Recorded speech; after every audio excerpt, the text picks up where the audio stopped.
స్వాగతం. నేను రూపానాథళ్ళ. గతంలో ప్రముఖులు అంటే వారికంటూ ఒక సుదీర్ఘ కాల అనుభవం ఫలానా రంగంలో ఉండేది. వారు వ్యాపారంలో కానీ క్రీడలు కళల్లో విశేషంగా రాణించడం వల్ల వారికి ఆ పేరు ప్రఖ్యాతులు వచ్చేవి.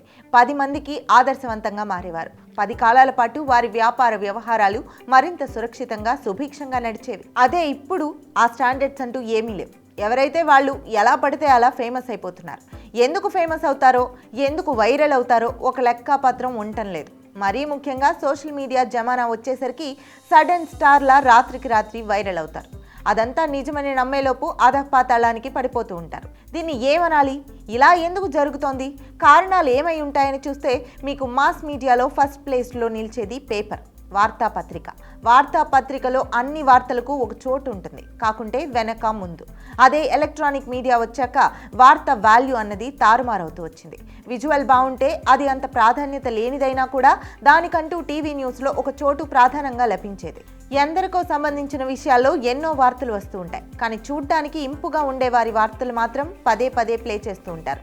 దీంతో వారికి అంత విలువ లేకపోయినా వారికి ఉన్న విజువల్ బ్యూటీ అన్న ఒక కారణం చేత వారిని ఫేమస్ చేసేది ఎలక్ట్రానిక్ మీడియా. ఒక సోషల్ మీడియా జమానా వచ్చేసరికి దీని డెప్త్ డెన్సిటీ మరింత పెరిగింది. కుమారి ఆంటీనే తీసుకోండి. రాత్రికి రాత్రి ఆమె ఒక సెలబ్రిటీ అయిపోయింది. ఒక సమయంలో రోడ్డు మీద ఫుడ్ బిజినెస్ చేసే ఆమె గురించి సీఎంలు ఆరా తీసేవారంటే పరిస్థితి ఏంటో ఊహించుకోండి. అంతగా ఆమె మోస్ట్ పాపులర్ అయిపోయారు. ఆమె అమ్మే ఆహారంలో నాణ్యత నుంచి ఆమె వసూలు చేసే ధర వరకు అంతా డిస్కషనే. అంతగా ఆమె పాపులర్ అయిపోయారు. తర్వాత చూస్తే ఆమె ఏం చేస్తున్నారో తెలియదు. ఇప్పుడు కుమారి ఆంటీ షాపే కనిపించడం లేదని అంటున్నారు. బర్రెలక్క సంగతే తీసుకోండి. కొంప తీసి ఆమె కానీ ఎమ్మెల్యేగా గెలిచిపోతుందా అనుకున్నారు. కట్ చేస్తే బర్రెలక్కకు లక్షల్లో వస్తాయనుకున్న ఓట్లు కాస్త వేలకు మాత్రమే పరిమితమయ్యాయి. ఆ నియోజకవర్గంలో ఆమె గురించి ఎవరికీ తెలియదట. కనీసం పక్కింటి వాళ్ళు కూడా గుర్తుపట్టలేరని అంటారు. కానీ కొన్నాళ్ల గ్యాప్లో ప్రపంచమంతా తెలిసిపోయారామె. అప్పట్లో ఆమెకు చందాలే కొన్ని లక్షల్లో వచ్చాయని అంటారు. ఇప్పుడు ఆమె ఊసేదో గోసేదో ఎవరికీ తెలియడం లేదు. ఇక పూసలమ్మే మోనాలిసా. కళ్లలో ఒక రకమైన కైపును కలిగి ఉన్న ఈమె మొహం కుంభమేళా టైంలో ఒక సంచలనం. ఆమెను వైరల్ చేయడంతో ఆమె మోస్ట్ పాపులర్ సెలబ్రిటీ ఆఫ్ కుంభమేళాగా అవతరించారు. జాతీయ స్థాయిలోనే కాదు, అంతర్జాతీయ స్థాయిలోనూ పేరొచ్చేసింది.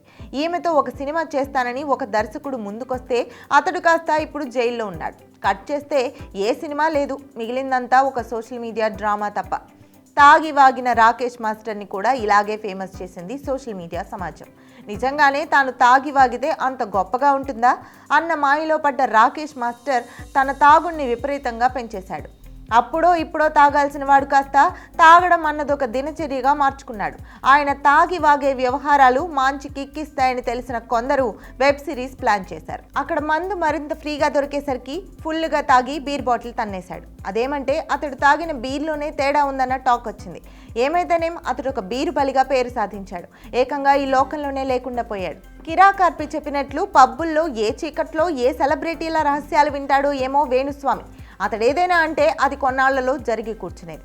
ఇతడి మాటల మహత్యం ఎక్కడి వరకు వెళ్ళిందంటే ఊళ్ళలో అమ్మలక్కలు కూడా వేణుస్వామి ఈసారి మళ్ళీ ఈ ప్రభుత్వమే వస్తుందని అన్నాడే, మరి వచ్చేస్తుందేమో అంటూ వాళ్ళు నోళ్లు నొక్కుకొని మాట్లాడుకునే వరకు వెళ్ళింది వ్యవహారం.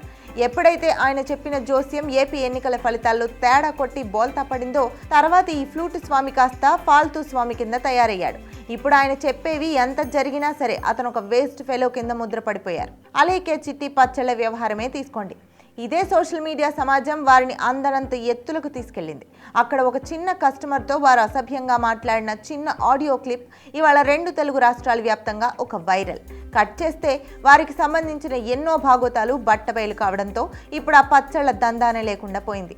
ఈ 3 ఆడపిల్లలు రోడ్డును పడ్డ సిచ్యువేషన్.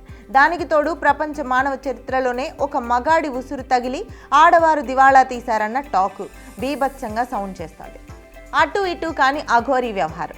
అనూహ్యంగా సెలబ్రిటీ అయ్యాడు శ్రీనివాస్ అనే ఈ తేడా మగాడు. అతడు దిశములతో దిగిన వీడియోలు సైతం వైరలే. ఆమెగా మారిన అతడికి పీరియడ్స్ వస్తాయా రావా అన్నది కూడా ఒక డిబేటబుల్ పాయింటే.